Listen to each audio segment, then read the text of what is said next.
We're joined by Philip Wegman, commentary writer for the Washington Examiner. Philip, welcome back to the program. Senator Jeff Flake announced he will not seek re-election earlier this year, has criticized Donald Trump before. We know about that. Why do you think this hot mic comment in particular was so shocking? Does he have any good points? Because it was an unfortunate statement, but it was also an understandable one. Jeff Flake has been saying this for a long time, and it's hard to argue with him. President Trump is the face of the party right now. And if Roy Moore wins, well, then he's going to be the millstone hung around Republican necks for the next 2 years until he needs re-election in 2020. We're seeing this already. Democrats are already hitting Republicans during the tax reform debate with this distraction about Roy Moore.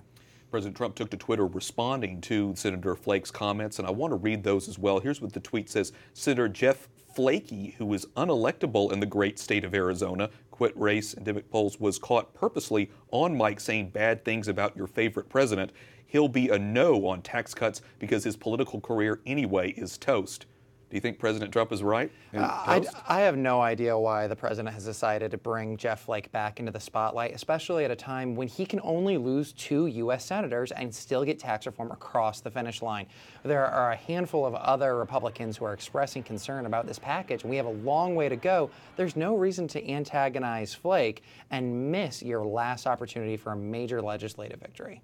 All right, let's turn now to Roy Moore. Next month, Alabama will go to the polls, vote in the special election. Obviously, Moore's on the ballot.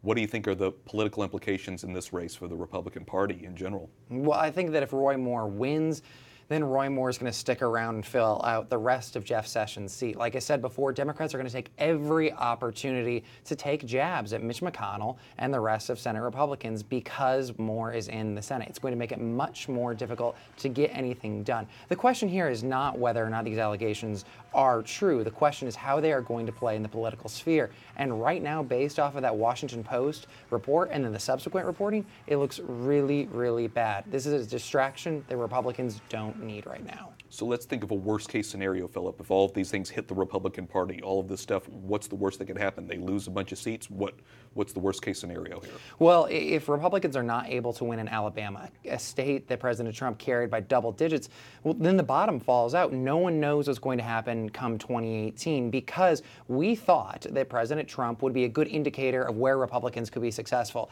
If Moore can't win in Alabama, even with these allegations, on top of them, then where can Republicans be successful? Yeah, we'll be watching. Philip Wegman, commentary writer for the Washington Examiner. Thanks so much. Thanks for having me.